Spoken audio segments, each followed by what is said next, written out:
है जब सारी चीजों ने दम तोड़ दिया तो फिर उसे कुरान नजर आया। तुम्हारे तो घर में सब कुछ है, तुम्हारे तो पास अल्लाह ने सब कुछ दिया है, लेकिन मेरे भाई जब तुम अपने हथियार को इस्तेमाल ही नहीं करोगे तो फिर इसमें गलती किसकी है? कुरान को इस्तेमाल करो ना। जिस कुरान को पढ़ के सहाबा ने पूरी दुनिया पे हुकूमत कर ली, उस कुरान को तुमने ताक़ो में रख दिया, कभी जुमा में पढ़ा नहीं तो वो भी नहीं पढ़ा। जलसे में आने वालों, इस वक्त कोई हिंदी पढ़ा हुआ है, कोई इंग्लिश पढ़ा हुआ है, कोई उर्दू पढ़ा हुआ है, और आजकल यूट्यूब और नेट का जमाना है। जिंदगी में एक बार तर्जमे वाला कुरान जरूर पढ़ो ताकि पता चले कि कुरान में है क्या क्या। खाली बगैर तर्जमे का नहीं, बल्कि तर्जमे वाला कुरान पढ़ो। चाहे हिंदी में तर्जमा पढ़ो, चाहे इंग्लिश में उसका ट्रांसलेट पढ़ो। और अगर आपको पढ़ना नहीं आता तो यूट्यूब पे किसी सुन्नी आलिम का तर्जमे वाला कुरान सुनो। आपको पता तो चलना चाहिए कि नबियों का किस किस नबी का किस्सा बयान किया गया, अल्लाह ने कुरान में क्या क्या बयान किया। अच्छा, पूरा कुरान तर्जमे के साथ पढ़ोगे, पूरा कुरान तर्जमे के साथ सुनोगे तो पूरा कुरान याद ना भी रहेगा तो 10% तो बातें याद रहेंगी। 10% ही तेरे लिए काफी है। लेकिन इस पूरे मजमे में शायद कोई एक आध बंदा निकल आए, खड़े होकर कह दे हजरत मैंने पूरे तर्जमे के साथ कुरान पढ़ रखा। शायद गालियां तर्जमा तो तर्जमा, हमारी माँ बहनों को तफसीर के साथ गालियां याद होती है। और चुगली तो ऐसी ऐसी चुगली लगा लगा के उसमें बुन बुन के कर देगी। चुगली ऐसी चुगली कर देगी कि एक हुई होगी तो उसके अंदर 20 बेहुई लगा देगी। इससे बात पूछने पे आ जाए कि ये बता तूने जो ये बात कही है ये बात कहां तक सही है, अगर बात पुछवा दी जाए और जब बिल्कुल झूठ निकले तो क्या हम क्या करें, हमने तो सुनी थी। तो तूने सुनी हुई क्यों आगे बयान कर दी भाई? तूने सुनी हुई क्यों आगे बयान कर दी? ये राइट तुझे किसने दे दिया? इस्लाम से दूर रहोगे, कुरान से दूर रहोगे तो यही तुम्हारी जिंदगी का शियार बन जाएगा कि लोगों की बुराइयां करते फिरोगे। अगर कुरान का दामन पकड़ोगे तो लोगों की बुराइयां नहीं करोगे बल्कि लोगों की बुराइयां दूर कराते नजर आओगे। नारे तकबीर, नारे रिसालत, मसलके आला हजरत ख्वाजा के हिंदुस्तान का सुन्नी मुसलमान उलमाए सुन्नत। कुरान से दूर रहोगे तो सिर्फ लोगों की बुराइयां करते नजर आओगे, इसकी बुराई उसकी बुराई, इसकी चुगली उसकी चुगली। अगर कुरान से करीब रहोगे तो लोगों की बुराइयां छुड़ाते नजर आओगे।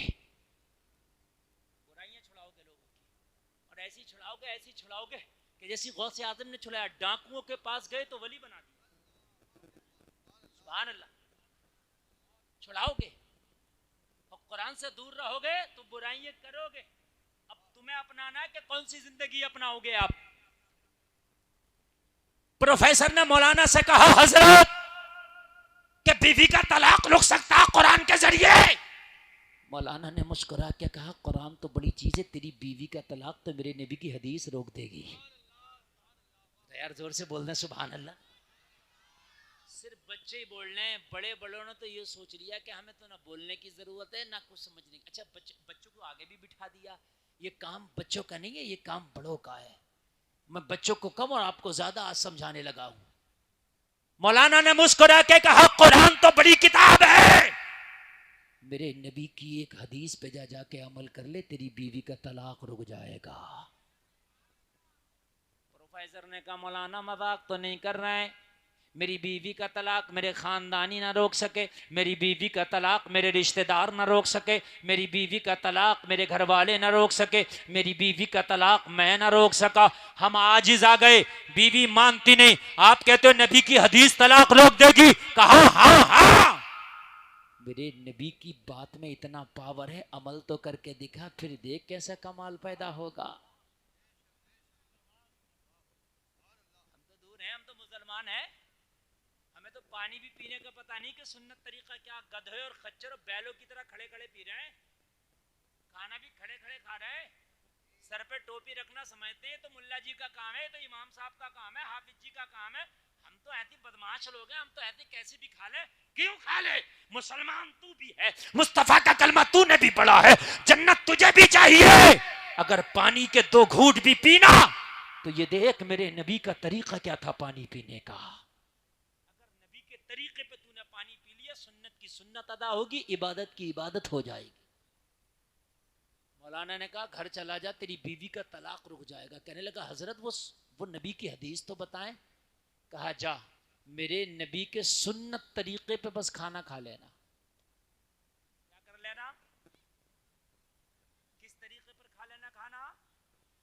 जोर से बोले, सुन्नत तरीके पर। नबी के सुन्नत तरीके पर अगर तूने खाना खा लिया तो तेरी बीवी का तलाक रुक जाएगा। तो कहने लगा हजरत मुझे बता भी तो दे, मैं प्रोफेसर जरूर हूं, मैंने दुनियावी तालीम जरूर हासिल की है, मगर अभी नबी का सुन्नत तरीका खाने वाला मुझे याद नहीं है। तो मौलाना ने कहा सुन, घर जाना और घर जाने के बाद में तू खाना तन्हा ना खाना, अपनी बीवी को साथ में लेके खाना खाना, इसलिए कि मिल के खाना खाना मेरे नबी की सुन्नत है। पहले लोग मिल के खाने खाते थे, आपस में मोहब्बतें होती थी। पहले लोग एक बड़ा तबाक होता था, उसके अंदर मिल के 5-4 लोग खाना खाते थे, मोहब्बतें होती थी। अब तो अलग अलग चल रहा, अब तो डिस्पोजल चल रहा, खाओ फेंक दो। मोहब्बतें भी ऐसी चल रही हैं, मिलो बात खत्म। पहले होती थी मोहब्बतें, अब नहीं है, सब खत्म हो गई। कहा मिल के खाना खाना, बगैर बीवी के खाना नहीं खाना। पता चला अपने घर में हो तो मिल के खाना खाओ, बीवी है तो बीवी के साथ खाओ, माँ है तो माँ के साथ खाओ, बाप है तो बाप के साथ खाओ, बहन है तो बहन के साथ खाओ, भाई है तो भाई के साथ खाओ, औलाद है तो औलाद के साथ खाओ। मगर ये मुआशरा उल्टा है, हम दुनिया के साथ खाएं कोई बात नहीं, अगर कोई बीवी के साथ खाने लगे तो कहते जा भी मियाँ ये जोरू का गुलाम हो गया। अरे मियाँ किसी गैर के साथ थोड़ी खा रहा, अपनी बीवी के साथ खा रहा। अम्मी आयशा फरमाती हैं कि मैं जिस कटोरे से पानी पीती थी, मुस्तफ़ा उसी कटोरे से पानी पीते थे। अम्मी आयशा फरमाती हैं कि मैं जिस जगह से कटोरे से मुंह लगा के पानी पीती, मेरे नबी उसी जगह से मुंह लगा के पानी पिया करते। आज पी ले, क्योंकि उल्टा निजाम है ना, उल्टा हिसाब। भाभी से मजाक कर रहा तो कोई कुछ नहीं कहेगा, सबकी आंखें फूट गई। कहो भाई ये क्या हो रहा है, ये क्यों इस औरत से मजाक कर रहा, तो पता क्या कहते हैं, अरे मौलाना यार हट जाओ, ये देवर भाभी हैं। तो जब पता नहीं है कि देवर भाभी की मजाक हराम है, जो जायज काम है उस पर उंगलियां उठ रही हैं। अगर कोई अपनी बीवी के साथ खाना खाने लगे तो मजाक बनाया जाता, मियाँ ये तो जोरू का गुलाम है, बगैर बीवी के खाना नहीं खाता, बीवी शर्म से खाना नहीं खाती, मजाक बनाया जाता है। शोहर अपनी बीवी के साथ चाहकर भी खाना नहीं खाता, मजाक बनाया जाता है। देवर भाभी से मजाक कर रहा तो लोग करें ये तो हक है इनका। निजामे मैं कदा को जिस तरह बिगड़ा है साकी, उन्हीं को जाम मिलता है जिन्हें पीना नहीं आता। मुझे जरा बताएं, इस्लाम ने सबसे हार्ड अगर पर्दा बताया है तो भाभी को देवर से बताया है, सबसे हार्ड पर्दा। बहनोई से साली का पर्दा सबसे हार्ड, लेकिन मुआशरे में सालियां भी मजाक कर रही हैं। सालियां की तो मजाक की बात छोड़ दें, दूल्हा मियां जिस दिन आए थे निकाह भी नहीं हुआ था, फूलों की डलिया लेके वहां गांव के पीपल्स खाने के रोड पे बाहर खड़ी हो गई थी दूल्हे का इस्तकबाल करने। मैंने कहा तुम क्या करने आई हो? कहा दूल्हे का इस्तकबाल करने आई है, पूरे मोहल्ले की लड़कियां आई हैं, हम तो डूबे हैं सनम, तुम्हें भी ले डूबेंगे, खुद तो डूब ही रही हैं। पूरे मोहल्ले की लड़कियों को जाके वहां खड़ा कर दिया। अच्छा कोई मना भी तो नहीं करता, कहते मैं लड़कियां इस्तकबाल करेंगी, तुम क्या मर गए, तुम इस्तकबाल करो ना। अरे लड़कों का इस्तकबाल, दूल्हे का इस्तकबाल लड़के करें, मर्द करें। अगर दुल्हन का इस्तकबाल लड़की करें तो कुछ समझ में भी आता है। दुल्हन का इस्तकबाल लड़की कर रही है कोई बात नहीं, समझ में भी आता है, लेकिन दूल्हे का करती हैं लड़कियां, अजीब मसला है। कहा सुन्नत के मुताबिक खाना खाना, कहा कैसे? कहा बीवी को साथ में लेके, सर ढाक के, दस्तरखान बिछा के, मोटी मोटी सुन्नत है ना खाने की, बता दिया जा तेरा तलाक रुक जाएगा। घर गया, बीवी ने देखा आ गया प्रोफेसर। कहा प्रोफेसर साहब तलाक कब देंगे? कहा 3 दिन की मोहलत दे दो। कहा 3 दिन के बाद? कहा 1 मिनट की मोहलत नहीं मांगूंगा, तेरे मुताबिक तुझे तलाक दे दूंगा। कहा जहां तेरे साथ इतने साल गुजारे हैं तो 3 दिन तो कांटों पे भी गुजार लूंगी, कोई बात नहीं, लेकिन 3 दिन के बाद कोई हीला बहाना नहीं चलेगा। हाय हाय, इसे क्या पता है आज मुस्तफ़ा की शरीयत पे ये भरोसा कर बैठा है। यार आज एक ईसाई को कितना यकीन था मुस्तफ़ा की एक सुन्नत पर, और सुन्नत भी क्या, सिर्फ खाने की सुन्नत। जो कोई ऐसा नहीं है आप में मर्द औरतों में जो कोई भी खाना ना खाता हो। कुछ सुन्नतें ऐसी हैं कि हम उसको, अभी जिनकी शादी नहीं हुई तो शादी वाली सुन्नत उन्होंने नहीं अपनाई है अभी, लेकिन खाना तो हर आदमी दिन में 2-3 बार खाता है। कितनी आम सुन्नत है, मगर भरोसा कर बैठा। कहा 3 दिन? हाँ बस 3 दिन। कहा उसके बाद? कहा अगर तू चाहेगी तो तलाक दे दूंगा, रहना चाहेगी तो रख लूंगा। कहने लगी मुझे मंजूर है तेरी शर्त, 3 दिन मैं कांटों पे भी बिता लूंगी, 3 दिन के बाद तलाक चाहिए। कहा मंजूर है। बस खाना बनाया, दोपहर का वक्त था। कह रही प्रोफेसर खाना खा लो, अब तो 3 दिन की बात है, इन हाथों के बने हुए खाने बस 3 दिन तक मयसर है, उसके बाद नहीं मयसर है। प्रोफेसर ने कहा अब तो तलाक होना ही है 3 दिन, अब 3 दिन की तो बात ही है, एक काम करो ना पूरा खाना बना लो, हम साथ मिलके खाएंगे। 3 दिन के बाद पता नहीं तुम कहां और हम कहां, 3 दिन के बाद पता ही नहीं साथ में बैठना नसीब हो या ना हो, साथ में खाना नसीब हो या ना हो। 3 दिन की तो बात है। कहा ठंडा हो जाएगा? कहा ठंडा भी मंजूर है, मगर अब तेरे बगैर नहीं खाना मंजूर है। बीवी का बयान है कि प्रोफेसर के ये जुमले सुने ना तो जो बगावत की आग जल रही थी सीने में वो थोड़ी सी कम हुई, मोहब्बत का थोड़ा सा दिया जला।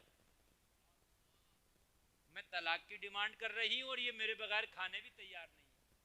हाय हाय, मैं तलाक की डिमांड कर रही हूं और ये मेरे बगैर खाने भी तैयार नहीं है। कैसा मोहब्बत वाला शोहर है ये।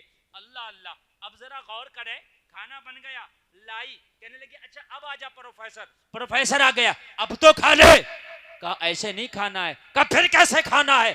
कहा ये खुले हुए बाल अच्छे नहीं लगते, इस पे एक चादर ढांक लो और अच्छे से दुपट्टा ओढ़ने के बाद फिर मेरे पास बैठो, फिर आराम से खाना खाना। लगी आज से पहले तो कभी इसने सर के बालों का ख्याल नहीं किया था, आज से पहले तो कभी दुपट्टा का ख्याल नहीं किया था, आज से पहले तो कभी चादरों का ख्याल नहीं किया था, लेकिन आज इसे क्या हो गया? बड़े सलीके की बातें करने लग गया।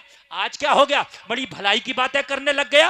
आज क्या होगा? बड़ा सीधा सीधा चल रहा है। मगर कहने लगी 3 ही दिन की तो बात है।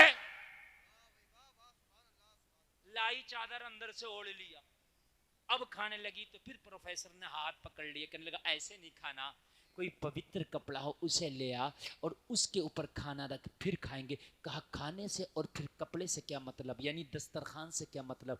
कहने लगा अगर गिर गया खाना खाते हुए तो आपको बिस्तर धुलना होगा और आपको तकलीफ होगी धुलने में, इससे बेहतर है दस्तरखान बिछा लिया जाए ताकि आपकी तकलीफ कम हो जाए। सोचने लगी 3 दिन बाद तलाक होना और मेरी छोटी छोटी तकलीफ का कितना ख्याल है इसे। नबी की हर सुन्नत में हिकमत है मेरे अजीज। हम तो ऐसे ही छोड़ देते हैं, अगर चाय भी पीते हैं तो फैशन में 2 घूंट तो उसी में छोड़ देते हैं और इसको फैशन समझा जाता है। और अगर कोई प्लेट अपनी साफ करे ना तो आदमी गौर से देखता है कि पता नहीं इसको खाना कब से नहीं मिला, भाई अजीब चाट रहा है ये। हाँ? उसको गवार समझा जाता है। फैशन बनाया 2 घूंट छोड़ना। जिस दिन तुम मरेगा नामा अमाल में तेरा रजिस्टर खोला जाएगा, ये 2 घूंट चाय जो फेंकी गई है ये तेरे रजिस्टर में लिखा होगा। अल्लाह के हुजूर तुझे खड़े होकर इस 2 घूंट चाय का हिसाब देना होगा। फेंकी गई है ना ये तो, जो 2 घूंट चाय है इसका हिसाब देना होगा। ये जो शादी में गए थे बिरयानी से प्लेट भर ली थी, मोटा मोटा खा के जो छोड़ आया था तू, ये कयामत में ना तेरे रजिस्टर में लिखा होगा। ये जो रोटी खा रहा था ठंडी थी, फेंक दी थी, छू नहीं रहा था, वो लिखा गया तेरे नाम अमाल में। हाँ, ये लिखा गया है। आज अगर बारात 400 लोगों की आ रही है तो खाना 600 का बनाया जा रहा, पता 200 का तो बर्बाद करके ही जाना इन 400 को। समझ रहे हैं आप? चूंकि अगर चाट के खाएगा, साफ करके खाएगा तो इंसल्ट होगी। तुझे पता नहीं, तेरे नबी मोहम्मद रसूलुल्लाह जब खाना खाया करते तो उंगलियों को इतना चाटा करते मुंह में लेके कि उंगलियां सुर्ख हो जाती। नबी की सुन्नत थी। और एक बात और बता दूं मैं आपको, एक बात और बताऊं मैं आपको, मेरी बात जरा मोहब्बत से सुनते रहे। पूरी दुनिया का कोई ऐसा चूर्ण नहीं बना, पूरी दुनिया का कोई ऐसा टैबलेट नहीं बना जो खाने को इतना तेज हजम करे जितना तेज ये मुंह का लुआब हजम करता है। नहीं बना। खाना जितना चबा के खाओगे इतना ही जल्दी हजम होगा। खाना जितना चबा चबा के धीरे धीरे खाओगे इतना ही तेरे पेट के लिए फायदेमंद होगा। इसलिए कि चबा के खाने में लुआब भी जाएगा, और जब लुआब ज्यादा जाएगा तो खाना जल्दी हजम होगा।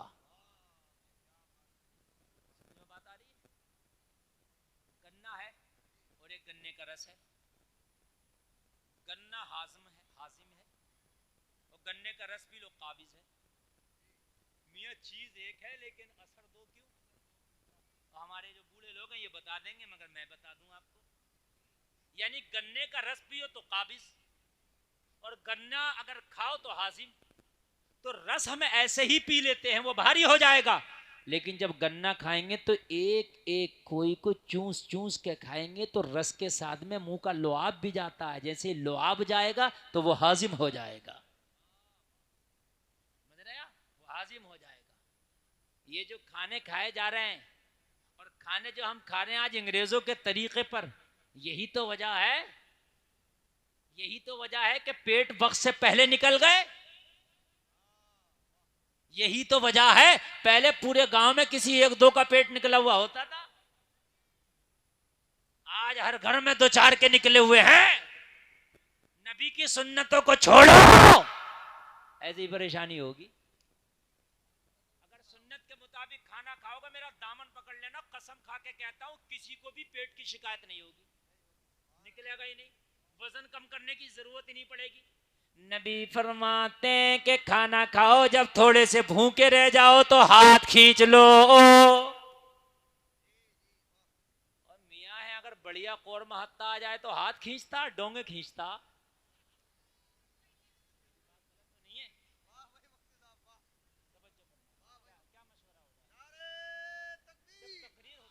अकबर,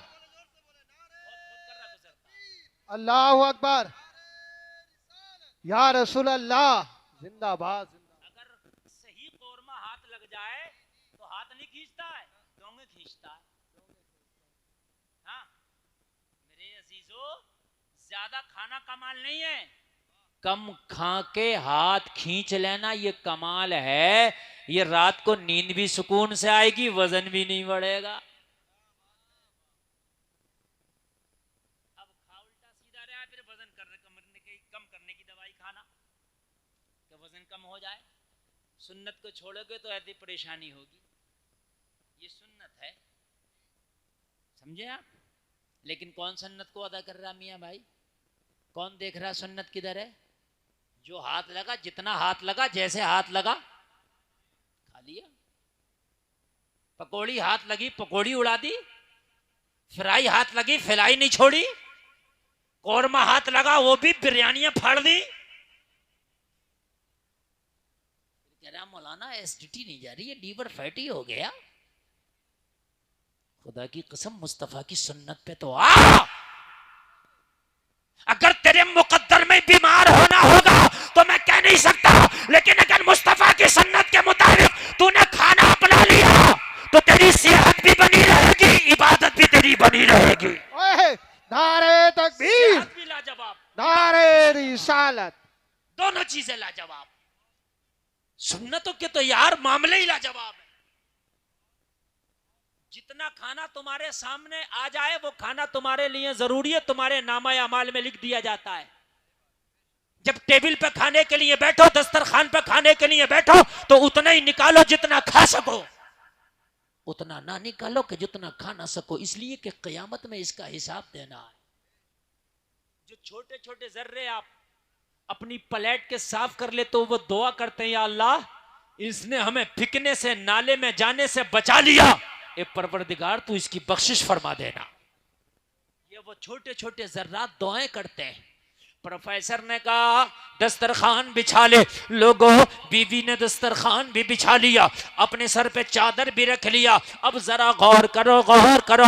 खाना खाने के लिए हाथ बढ़ाया तो प्रोफेसर का लोगों तरीका देखो। उसने सबसे पहले जो बीवी की प्लेट थी उसमें खाना निकाल के पेश किया। पहले आप तनावुल फरमाए, पहले आप खाना खाएं। बीवी देखती जा रही है, हैरत में पड़ गई। मैंने 3 दिन की डेट रख दी है, 3 दिन के बाद ये मुझे तलाक दे देगा, मुझे तलाक लेना है। लेकिन मोहब्बतों का आलम यह है कि मेरे बगैर खाने तैयार नहीं है, पहले मुझे खिला रहा है, बाद में खुद खा रहा है। अगर मैंने तलाक ले भी लिया तो हो सकता है इतना ख्याल करने वाला शोहर मिले या ना मिले, इतनी मुरव्वत करने वाला शोहर मिले या ना मिले, इतना ध्यान रखने वाला शोहर मिले या ना मिले। बीवी का बयान है, मैंने खाने का लुकमा तो खाया, मगर अंदर से मेरे दिल में जो मोहब्बत का दीप जला था मैं उसे बयान नहीं कर सकती। मेरा दिल मलामत कर रहा था, तू ऐसे शोहर को छोड़ने के लिए चली है कि जो तेरी छोटी छोटी बातों का इतना ख्याल करता है, जो तेरी छोटी छोटी बातों का इतना ख्याल रख रहा है, तू उससे तलाक चाहती है। बीवी का बयान है कि मुकम्मल खाना खा के ना निपटी थी, मेरा दिल भराया, आंखें नम हो गई। प्रोफेसर कहता है रोती क्यों है?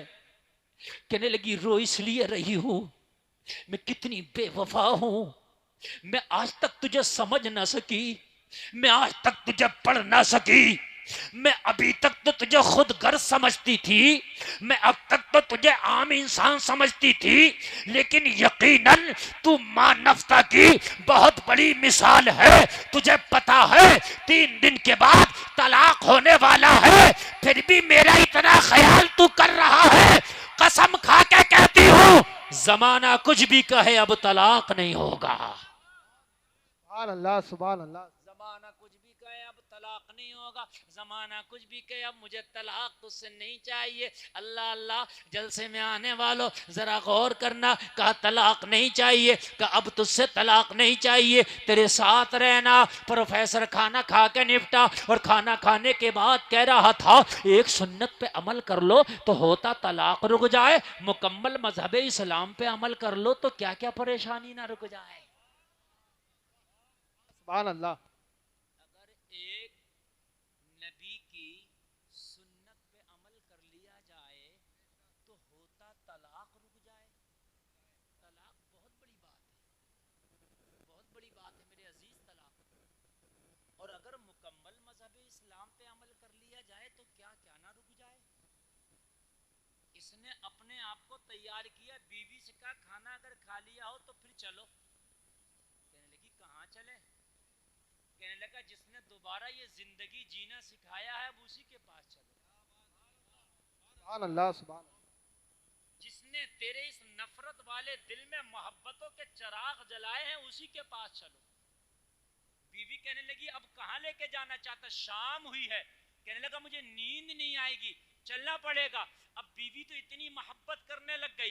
प्रोफेसर अगर रात को दिन बोले तो दिन कहे, अगर दिन को रात बोले तो रात कहे। बीवी के ने कहा चल। दोनों खाना खा के फारिग हुए, दोनों चले। इस आलिम कुरान के पास जाके खड़ा हो गया, कहने लगा हजरत आपने नबी की एक सुन्नत बताई थी और कहा था तलाक रुक जाएगा, मेरी जिंदगी इसकी गवाह है। मैंने नबी की एक सुन्नत पे अमल किया, खुदा की कसम मेरा तलाक रुक गया।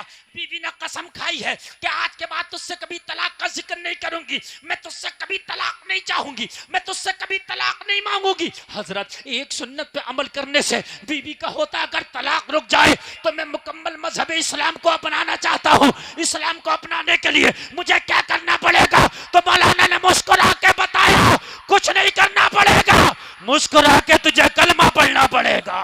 वाह वाह वाह, सुभान अल्लाह सुभान अल्लाह जिंदाबाद। बस तुझे बहुत कलमा अच्छे। पढ़ना पड़ेगा। तू कलमा पढ़ ले, तेरी जिंदगी मुस्कुराएगी। तू कलमा पढ़ ले, तेरी कब्र में तेरी जिंदगी मुस्कुराएगी, तेरी कब्र रोशन हो जाएगी। तू कलमा पढ़ ले, तेरी आखिरत की जिंदगी मुस्कुराएगी। तो कहने लगा अगर सिर्फ कलमा पढ़ना ही इस्लाम है तो फिर हाथ बढ़ा के मुझे कलमा पढ़ा दे। आलिम कुरान ने हाथ बढ़ाया, हाथ में हाथ लेके इसको कलमा पढ़ाना शुरू कर दिया। आलिम कुरान इसको कलमा पढ़ाता जा रहा है और ये कलमा पढ़ता जा रहा है और मुस्कुरा के ऐलान करता जा रहा है कौले मोहम्मद कौले खुदा, फरमान न बदला जाएगा, बदलेगा जमाना लाख मगर कुरान न बदला जाएगा। नारे तकबीर, नारे रिसालत। हाथ उठाकर नबी का झंडा लहराकर बोलिए नारे तकबीर, नारे रिसालत। बस लगे आला हज़रत, इश्क मोहब्बत, ख्वाजा का हिंदुस्तान, ख्वाजा का हिंदुस्तान, पीपल्स थाना का सुन्नी मुसलमान। नारे हैदरी। जलसे में आने वालों, मुस्तफा जाने रहमत की जिंदगी तुम्हारे लिए बेहतरीन नमूने अमल है। जलसे में आने वालों, अपने घरों को जाओ तो कसम खा के जाओ कि अब अगर मुझे रात को अपने बिस्तर पे सोना भी है तो सोऊंगा बाद में, मुस्तफा का सुन्नत तरीका पहले देखूंगा। और अब तो मोबाइल तुम्हारी जेबों में है, तुम्हें कहीं जाने की जरूरत नहीं। मोबाइल पे निकालो सोने का सुन्नत तरीका क्या है और सुनो, और सुन्नत तरीके पे सो। अगर खुदा की कसम सुन्नत तरीके पे सो के मर गए तो जन्नत के हकदार हो के उठाए जाओगे।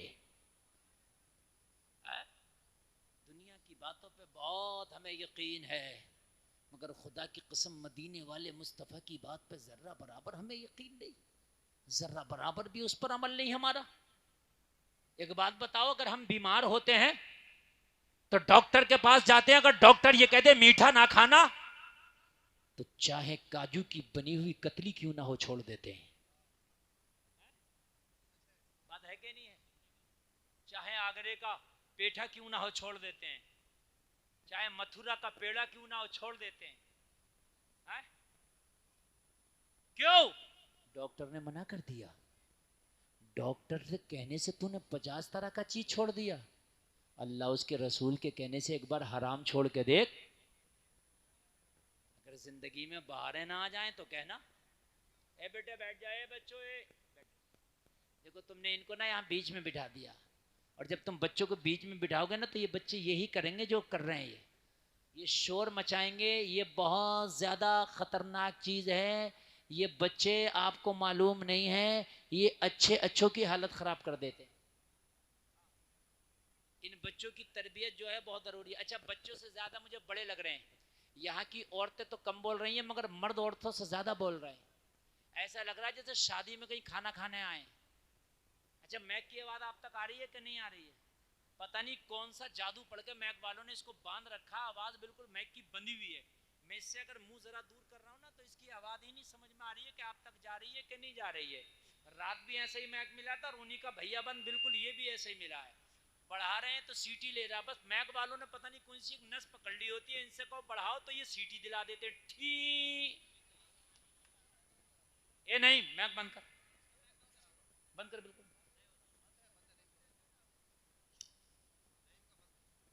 हम दुनिया के कहने से दुनिया की चीज़ें छोड़ देते हैं, एक बार मुस्तफ़ा के कहने से मेरे भाइयों अपनी ज़िंदगी से ज़रा हराम निकालो। डॉक्टर कहता है ये दवा खाने से ये फ़ायदा, ये दवा खाने से ये फ़ायदा। मेरे नबी फरमाते हैं ये गुनाह छोड़ने से ये फ़ायदा और ये गुनाह छोड़ने से ये फ़ायदा। आप झूठ छोड़ दो, आपके घर में बरकतें आ जाएंगी।